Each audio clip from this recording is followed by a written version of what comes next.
Everyone, आज हम पर्यावरण की सेकेंड यूनिट के कुछ पार्ट्स को स्टडी कर रहे हैं। ऑलरेडी हम सेकेंड यूनिट के कुछ पार्ट को स्टडी कर चुके हैं।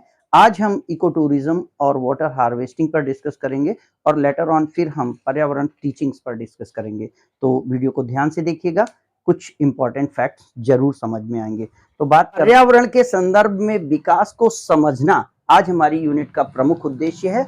इस यूनिट को समझने के लिए आपको एक बात पहले मैं समझाना चाहूंगा कि आप इस चीज को समझें कि पर्यावरण और विकास विरोधी बातें हैं।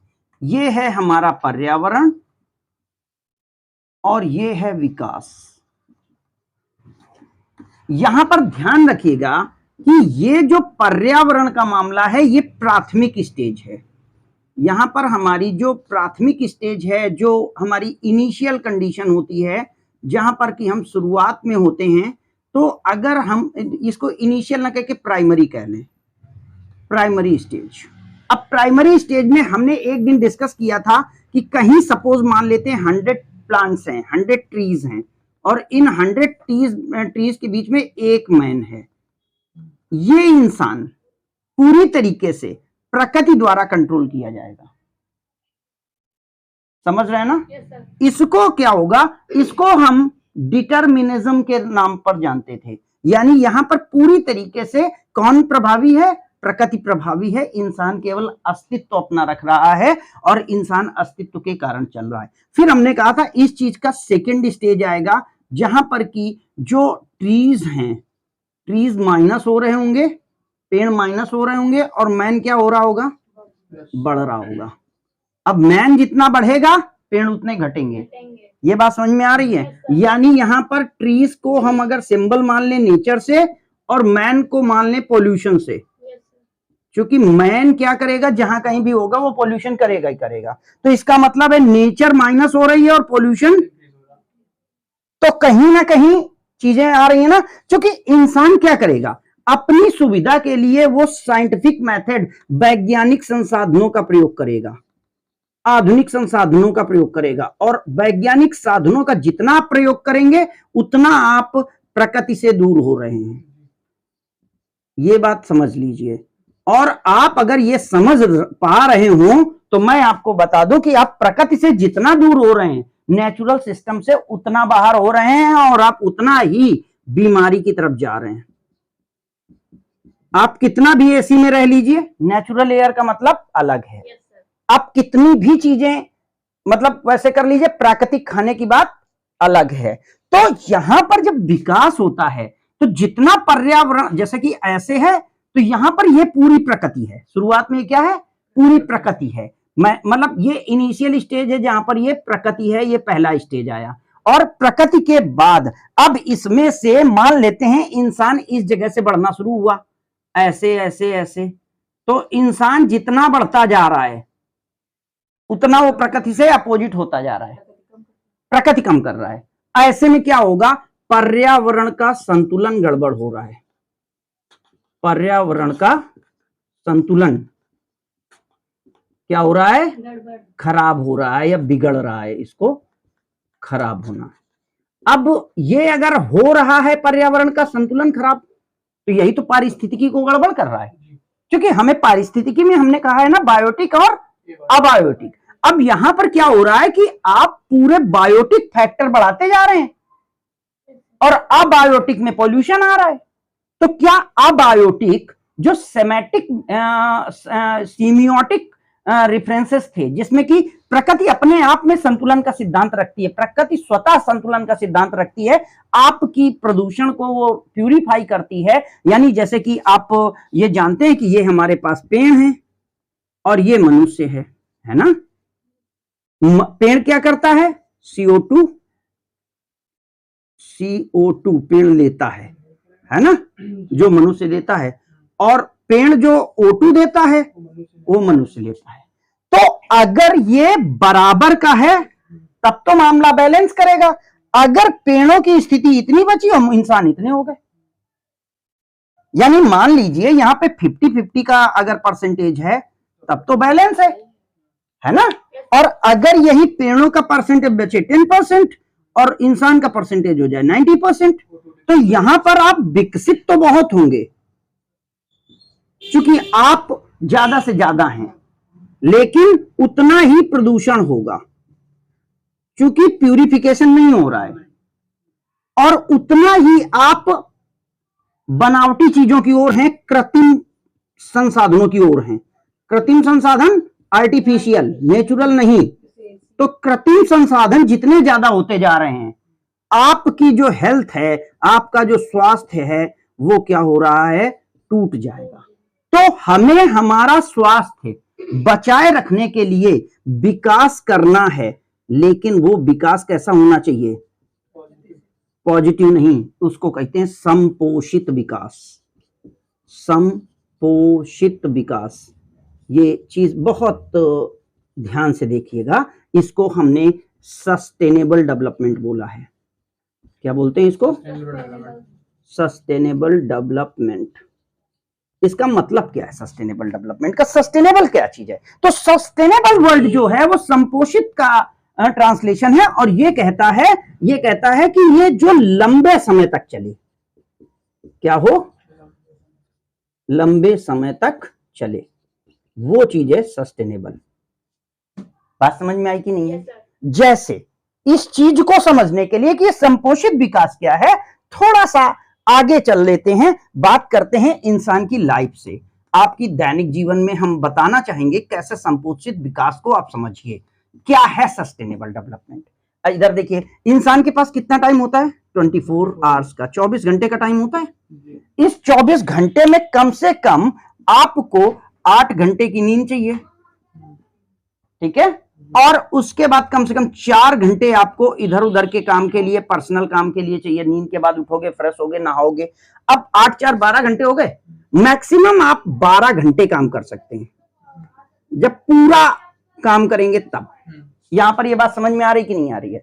अब ये हमारी प्राइमरी स्टेज है जहां पर हम संतुलन में हैं। यहां पर हम कहां हैं, संतुलन में हैं। क्लियर? और इस संतुलन की स्थिति में मान लीजिए ये शख्स 12 घंटे काम करके इसको 50,000 रुपए मिल रहे हैं। कितने रुपए मिल रहे हैं? 50,000 रुपए, या 50,000 रुपए का ये सिंबल यूज कर लें। अब 50,000 रुपए के बाद इसके बाद इसका दूसरा स्टेज आता है। ये इंसान पैसे के लिए और परेशान होता है, ये सोचता है कि हम और कमा लें, विकास कर लें। ध्यान दीजिएगा, क्या कह रहा है, विकास कर लें। तो विकास करने में घंटे तो 24 ही घंटे रहेंगे। अब मान लीजिए इसने क्या किया कि 3 घंटे नींद से काट दिए, 5 घंटे की नींद लेने लगा। ये क्या करने लगा, 5 घंटे। और ये 4, भाई ये वाला तो समय कम हो नहीं सकता। वॉशरूम नहीं जाओगे, ब्रश नहीं करोगे, नहाओगे नहीं, खाओगे नहीं, या खाना बनाओगे नहीं। कुल मिला के इसमें से भी मान लीजिए अगर और समय निकाल सकता है, मान लीजिए वहां पर उसने 3 घंटे में बाकी काम कर लिए, 1 घंटे यहां से निकाल लिया। अब उसके पास कितने कम घंटे का काम हो गया, 16 घंटे में, मतलब सामान्य वर्क है, ठीक है ना। अब इसने 16 घंटे काम करना शुरू किया। जब ये 16 घंटे काम कर रहा है तो मान लीजिए ये पेमेंट बढ़कर के इसकी 80,000 रुपए मान लो, या 75 मान लो, कुछ भी डेटा माना जा सकता है, वो पैसा इमेजिनेशनरी है। इस दौरान काम करने के अनुसार ये पूरी तरीके से शैतान बन जाएगा ना। अब तीसरी स्टेज आएगी कि ये आदमी क्या हो जाएगा, बीमार हो जाएगा। अब जब ये आदमी बीमार हुआ, जब इस आदमी की मानसिक तनाव की स्थिति आई, क्योंकि जल्दी जल्दी काम कर रहा है, ना रिलैक्स कर रहा है ना, ठीक है, मानसिक तनाव है, कहीं पर काम करते समय दिक्कत होगी तो अवसाद इसको आ जाएगा। नेचुरल कुछ है नहीं इसके पास, प्राकृतिक पर्यावरण है नहीं, टोटल भौतिक जीवन जी रहा है। ऐसे में कहां जाएंगे, ये चले जाएंगे हॉस्पिटल। अब जब ये हॉस्पिटल जाएंगे तो वहां का खर्चा 2 लाख। अब 1 मिनट, मान लीजिए इन्होंने 30,000 बढ़ाए थे, अब जब ये 2 लाख का खर्चा आया, मान लीजिए ये 6 महीने बीमार रहे, तो 6 महीने में जितना इनको कमाना था, ये 50,000 पहले, तो ये वाला 3 लाख का लॉस हुआ इनका, क्योंकि ये काम नहीं कर पाएंगे, ठीक है ना। और ये जो पैसा, ये तो लॉस हुआ जो वर्क नहीं कर पा रहे हैं, और ये जो लगा वो अलग से लगा। तो अब क्या हुआ, क्या इन्होंने विकास किया या बर्बाद किया? बर्बाद किया। इसीलिए इसको हम संपोषित विकास नहीं कहेंगे। संपोषित विकास वो विकास है जो हमारे प्राकृतिक संसाधनों पर प्रतिकूल प्रभाव डाले बिना विकास हो सकता है।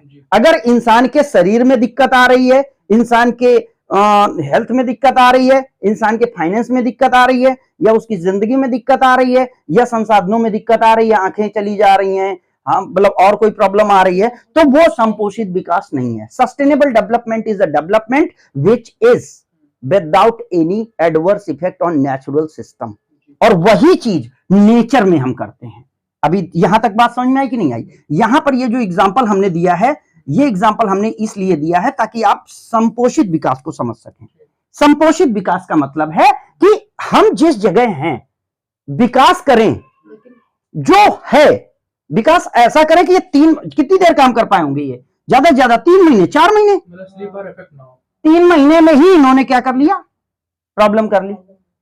समझ में आया नहीं आया? तो ये जो प्रॉब्लम है ये काफी लंबे समय तक नहीं हुई, अगर ये इस जगह चलता तो शायद लंबा चलता। तो इसी को हम संपोषित विकास या सस्टेनेबल डेवलपमेंट कहते हैं।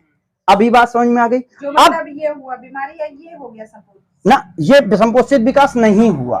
संपोषित विकास का मतलब है कंटिन्यूअस डेवलपमेंट, लगातार वो विकास करो जो चल पाए। प्राकृतिक संसाधन आपने बढ़ा करके ताकत प्रेशर तो संसाधनों में डाल दिया, घंटे 2 घंटे के लिए काम हो गया। जैसे गाड़ी है आपकी, एक और एग्जांपल ले लेते, मोटरसाइकिल है, आप मिस्त्री से कहो कि नहीं हमको ज्यादा एवरेज चाहिए, तो वो क्या करेगा, ज्यादा एवरेज के कारण पेट्रोल कम करेगा, गाड़ी को पेट्रोल कम मिलेगा और आप स्पीड खींचोगे, क्या होगा, इंजन बैठ जाएगा। तो आपने जो एक्स्ट्रा एवरेज में 10 या 20% का प्रॉफिट लिया, जब इंजन बनेगा तो गाड़ी की पूरी वैल्यू बर्बाद आ जाएगी, ले लेगा। तो क्या ये जो विकास आपने किया 20% बचाया, वो बचा? या यहां पर जो ये 30,000 तुमने एक्स्ट्रा कमाए, क्या ये कमा पाए आप? नहीं कमा पाए।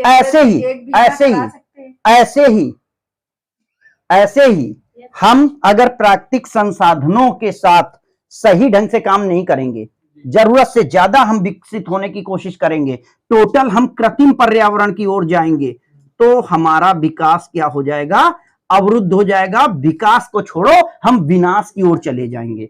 और यही हमारा संपोषित विकास का कॉन्सेप्ट है, और यही पर्यावरण के संदर्भ को समझाने की बात है कि हमें पर्यावरण के संदर्भ को समझना है कि हम नेचुरल सिस्टम के तहत डेवलपमेंट करें। अगर हम आर्टिफिशियल होने की कोशिश करेंगे, नेचर से हम दूर होंगे, और ऐसे में हमारा स्वास्थ्य, हमारा पैसा, हमारी जिंदगी और हमारे संसाधन सब एक साथ खत्म हो जाएंगे, और वही नेचर करेगी। अगर आप जल, हवा, पानी, मिट्टी इनका एक्स्ट्रा यूज कर रहे हैं, तो एक दिन आएगा कि वो सब खत्म हो जाएगा, तब फिर आप भी खत्म हो जाएंगे। और आज इसकी वैल्यू लोग नहीं समझ रहे हैं। जोहान्सबर्ग है दक्षिण अफ्रीका का, या कोई एक एम्स्टर्डम है, 2 में से एक कोई शहर है जहां पर कि पानी खत्म हो चुका है।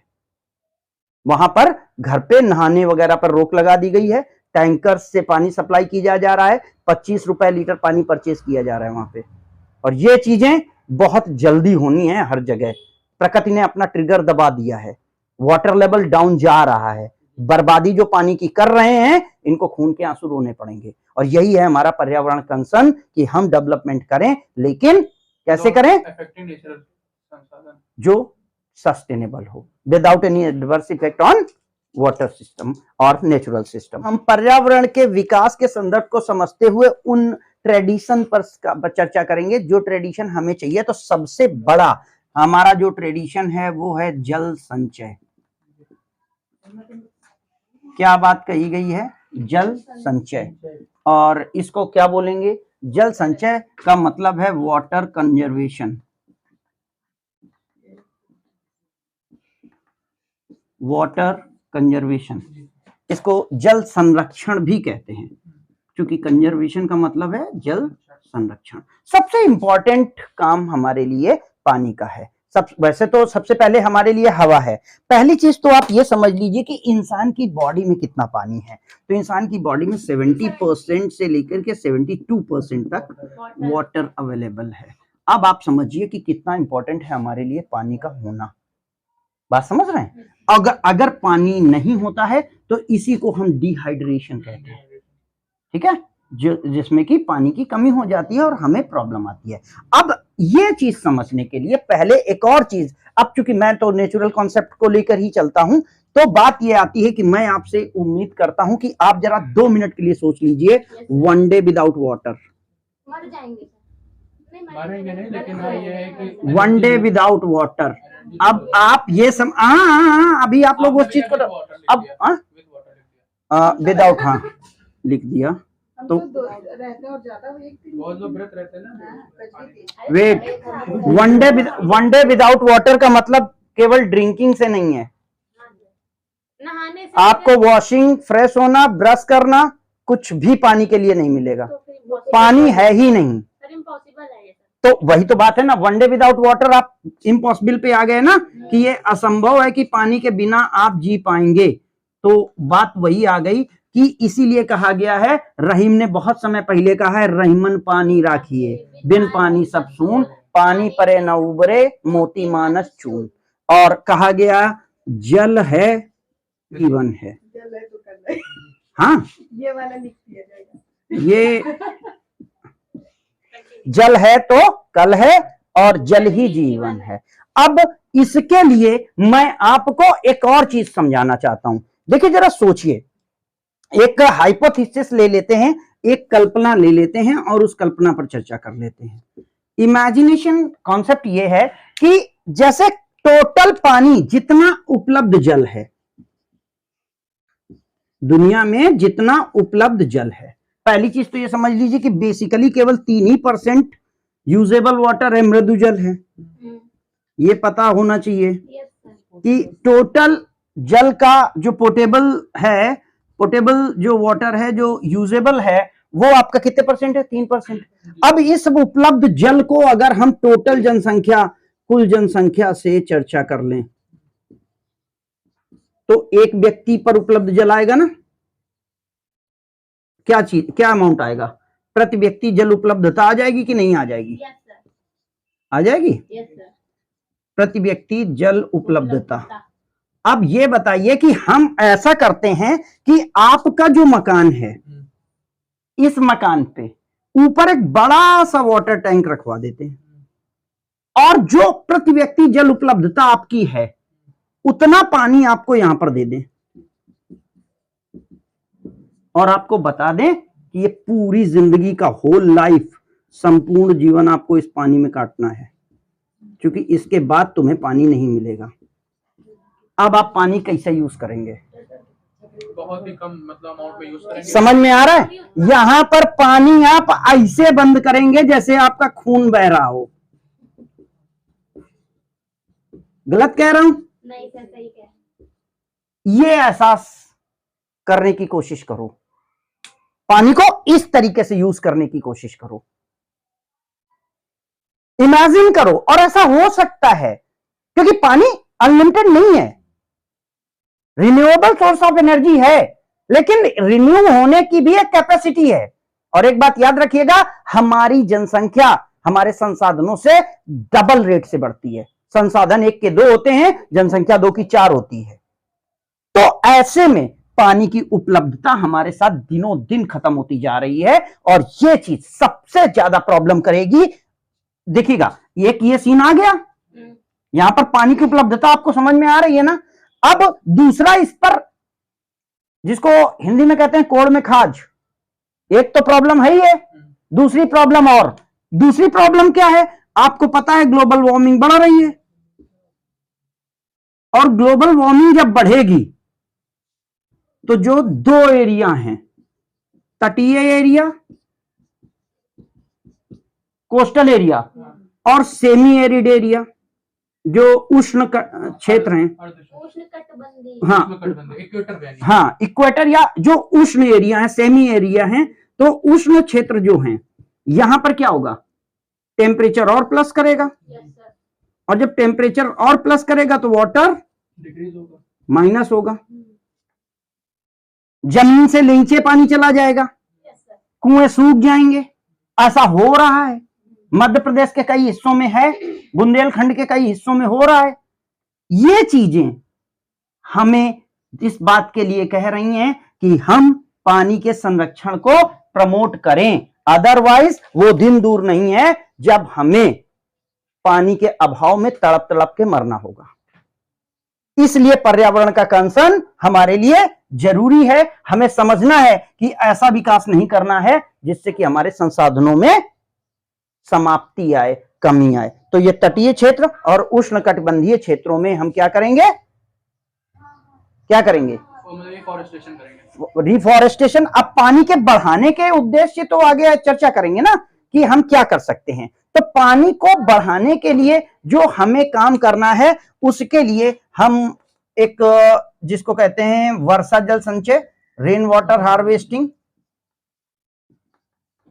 रेन वाटर हार्वेस्टिंग पहला। रेन वाटर होता है, ये प्योर वाटर होता है। हाँ बेटा, सबसे शुद्ध जल वर्षा का जल है। यदि क्वेश्चन आता है कि सबसे शुद्ध जल कौन सा है, तो वो वर्षा का जल है। लेकिन एसिड रेन वाला कॉन्सेप्ट ना आए, हाँ, तो वो इलेक्ट्रिसिटी, ये ध्यान रखना। इसीलिए जो रेन का जो पहला पार्ट है, शुरुआत में जो रेन आती है, वो रेन एसिड रेन की मिक्स हो सकती है। इसीलिए पहली रेन में, ओपन रेन में नहाने की कोशिश मत करिएगा, अदरवाइज कभी आपको फफोले या छाले पड़ सकते हैं, क्योंकि उसमें एसिड हो सकता है। ठीक है। और यहां पर दूसरा मामला है वादी संरक्षण, वादी प्रोटेक्शन या कंजर्वेशन, वादी कंजर्वेशन। ये चीजें क्या हैं, इस चीज को समझने की कोशिश करिएगा। वादी कंजर्वेशन या टैंक कंजर्वेशन। अब यहां पर इन चीजों में क्या हो रहा है, देखिए, रेन वाटर हार्वेस्टिंग का मतलब ये होता है कि ये जैसे हमारा पानी है और ये हमारी छत है, तो हम क्या करते हैं कि पानी की यहाँ पर जो बूंदें हैं, इनको पाइप के माध्यम से हम उतारते हैं और इनको यहाँ पर एक टैंक, दो टैंक इस तरीके से रखते हैं और पानी को हम यहाँ पर कंजर्व कर लेते हैं और ये पानी नीचे परकोलेट होने देते हैं। तो अगर हमारा वर्षा का जल जो बह करके बर्बाद हो जाता है और ये खासकर बहकर बाहर जाता है, ये बहुत खराब चीज है। इसीलिए पॉलीथीन को रोका जा रहा है, क्योंकि पॉलीथीन क्या करती है। अब आप समझिए शहरों में क्या हो रहा है, शहर जितनी एरिया में है उस पूरी एरिया में पक्की जमीन हो गई ना, तो पानी क्या जमीन के अंदर जा रहा है? नहीं। तो जो पानी का जो परकोलेशन है, भूमिगत जल जो है, वो भूमिगत जल क्या होता जा रहा है, भूमिगत जल स्तर गिरता जा रहा है। क्यों? क्योंकि हर घर में समरसेबल लगा हुआ है और पानी आप पर डे निकाल रहे हैं। क्या उतना पानी वहां पे रिचार्ज हो रहा है? नहीं। तो धीरे धीरे क्या होगा, शहरों में वाटर लेवल नीचे गिरता जाएगा। आप जमीनें धो रहे हो, आप रोड धो रहे हो, आप गाड़ियां धो रहे हो, पानी चला दिया, बह रहा है, क्योंकि तुम ये सोच रहे हो कि तुमने समरसेबल लगा लिया तो तुमने पानी की कीमत दे दी। आप भूल में हैं, आपने केवल पानी निकालने की मशीन लगाई है। पानी की वैल्यू आप नहीं दे सकते, पानी की वैल्यू आप नहीं दे सकते। आप पानी को नहीं खरीद लिए हैं, आपने केवल सिस्टम खरीदा है जिससे आप पानी को हार्वेस्ट कर सकें। तो कोशिश करेंगे वर्षा के जल को संरक्षण करने की, खुली जमीनों पर गड्ढे खोद कर रखने की व्यवस्था, और गांव में जो टैंकों में पानी की खुदाई करके जल का संचय किया जाता है, जिससे जो जमीन के नीचे का जल स्तर है, वो जल स्तर जब बढ़ जाता है तो उसे हम रेन वाटर हार्वेस्टिंग का नाम देते हैं। इसमें हम वर्षा के पानी को टैप करके एक जगह गड्ढों में रखते हैं और इसके माध्यम से आगे ले जाते हैं। तो यहां पर वर्षा के जल संरक्षण का ये कॉन्सेप्ट है, और जल की कमी क्यों है और वास्तव में हमें जल को क्यों बचाना चाहिए, इसलिए ये पूरा कॉन्सेप्ट आपको समझ में आ गया होगा। तो अब हम देखें कि जल संचय का इतिहास कहां पर है। तो यानी जो हमारी पृष्ठभूमि है वो कैसे रहा है, कहां पर से जल संचय शुरू हुआ है। तो सबसे पहले इज़राइल में नीमेव मरुस्थल नाम की जगह थी, जहां पर 4000 वर्ष पूर्व जल संरक्षण का कार्य किया गया था। और उसके बाद एरिजोना के जंगलों में 1000 वर्ष पूर्व जल संरक्षण का कार्य किया गया। उसके बाद न्यू मैक्सिको और संयुक्त राज्य अमेरिका और अफ्रीका के कुछ जगहों पर जल संरक्षण को बहुत ज्यादा ध्यान दिया गया। 1970 से 1980 के दशक में दक्षिण अफ्रीका में जल संचय किया गया है। यहीं पर इसका दक्षिण अफ्रीका का ही शहर है जहां पर जल समाप्ति की घोषणा हो चुकी है। जल समाप्ति घोषणा, ये चीज अगर पूछी जाती है, मैं आगे उसको सर्च कर लूंगा, बताऊंगा मैं आपको कि कौन सा शहर है। शायद ये एम्स्टर्डम है, दक्षिण अफ्रीका का जो शहर है यहाँ पे वहां जल पर। खत्म हो गया। हाँ, जल पूरी तरीके से खत्म हो चुका है। अब जल संचय की विधियां क्या हैं? जल संचय की विधियों में वर्षा जल संचय है, जिसे हम रेन वाटर हार्वेस्टिंग कहते हैं, जिस पर पीछे चर्चा हो चुकी है। बाढ़ जल संचय है, इसमें फ्लड वाटर रन ऑफ को हम रोकने की कोशिश करते हैं। अब इसकी क्यों आवश्यकता है हमारे लिए? तो महत्व यह है कि हमें पीने की पानी की कमी को पूरा करना है। दूसरा है भूमिगत जल स्तर बढ़ाने का प्रयास किया जाना है। तीसरा, भावी पीढ़ी के लिए जल का संचय करना है, हमें अपने लिए ही नहीं। इसी का नाम है संपोषित विकास। जो तुम्हें तुम्हारे पूर्वजों से मिला है वो अपने बच्चों तक आप दें। प्राकृतिक संसाधनों की उपलब्धता बढ़ाना, जिसमें कि हवा, पानी, जल तीनों चीजें आती हैं। भूमिगत जल का क्षय रोकना, जमीन का वाटर टेबल जो डाउन होता जा रहा है उसको हमें रोकना है, उसे नीचे जाने देने से रोकना है। इसके लिए आपको पानी को ज्यादा यूज नहीं करना है, अनजुडिशियस यूज ना करें।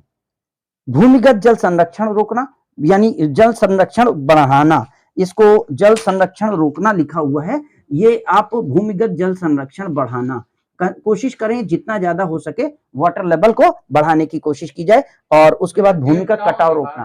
केप टाउन लिखा है, तो ये मैं बता दे रहा हूं, यहां पर केप टाउन है ये आई थिंक साउथ अफ्रीका में। हाँ बेटा, बता तो रहा हूं, मैंने पहले ही कहा, ये देखो लिखा है ना दक्षिण अफ्रीका में। तो ये ध्यान रखना, दक्षिण अफ्रीका के केप टाउन शहर में, हाँ यही है, केप टाउन शहर में जल संरक्षण की घोषणा हो चुकी है। पानी खत्म हो चुका है, यहाँ नहाने पर प्रतिबंध लगाया जा चुका है। 2018 में ही क्लियर हुआ था ये। हाँ, तो अब आप समझ लीजिए कि 2018 में ये चीज आ चुकी थी। अब आप समझिए कि इससे क्या स्थिति बनेगी। तो ये एक बहुत इंपॉर्टेंट आपके लिए पॉइंट रहेगा। आगे अब हम देखेंगे जल संरक्षण की विधियां क्या हैं। तो प्राचीन मंदिर विधियां, जैसे कि आपने देखा होगा, जो प्राचीन मंदिर थे उनके बगल में तालाब और कुएं वगैरह होते थे, वो केवल इसीलिए होते थे जिससे कि बावड़ी वगैरह बनाई जाती थी, कुंड बनाए जाते थे, जिससे कि जल का संरक्षण हो सके। दूसरा, निमोरिव गड्ढा विधि, इसमें स्टार शेप गड्ढा बनाया जाता है, इस तरीके का गड्ढा। ये पूछा जा सकता है कि निमोरिव गड्ढा विधि में गड्ढा कैसा बनाते हैं, तो ये स्टार शेप का बनता है, जिससे कि पानी का कंसंट्रेशन चारों दिशाओं में हो सके। फिर सीढ़ी नुमा खेत बनाना, जो पर्वतीय क्षेत्र है वहां पर हम टेरेस फार्मिंग करें, जिससे कि सीढ़ी नुमा खेत बनाए जाएं और सीढ़ीदार पथरीले बांध बनाए जाएं, यानी नदियों के किनारे जो एम्बैंकमेंट हैं, जो बैराज वगैरह हैं, जिससे कि पानी नदियों का इतनी ज्यादा तेजी से न फ्लो ऑफ हो कि वो कटाव करे। और वर्षा जल संचय घरों में किए जाने की कोशिश करनी चाहिए। पानी की टंकियों में जो एक्स्ट्रा फ्लो होता है उसके लिए कोशिश करें कि छतों पर पेड़ रखे जाएं या गमले रखे जाएं या कुछ एक टैंक टाइप का रखा जाए जो एक्स्ट्रा वाटर को स्टोर करके रखे, जिसको कि समय पर हम यूज कर सकें। तो इस तरीके से जल संचय से आज हम लोगों ने जल संचय पर चर्चा की। मिलते हैं अगले टॉपिक में। Thank you.